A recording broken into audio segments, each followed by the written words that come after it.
cả mũi lươn tơ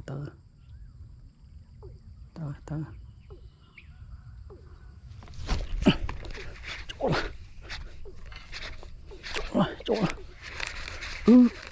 what ôi đoạn tông bớt một bỏ lòi khăm năng lươn hơi trời mình bắn na này khăm năng lươn trôi hơi ót một vía đi giờ tam nữa hiểu bậc sai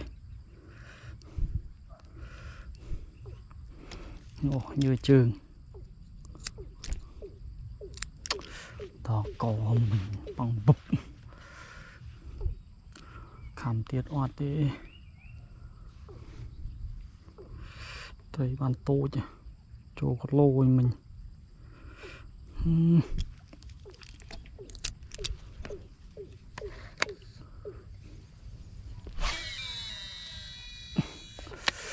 quạt oát rồi cho rồi ơi đã đại trong mai đi chơi vậy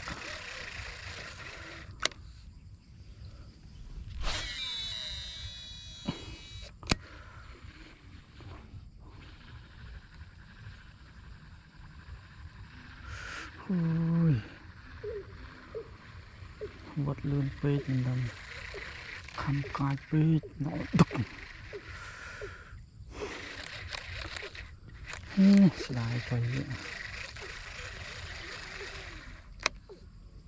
khôi cả bỏ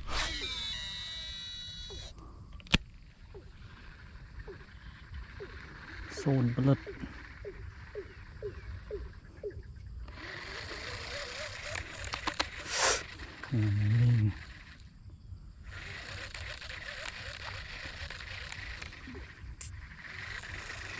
chỗ là hơi mình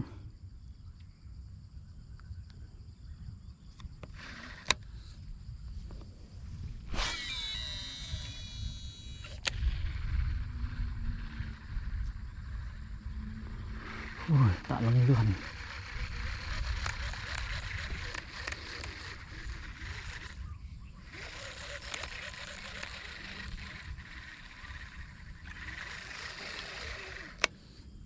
bỏ sát thế tiện ấy nè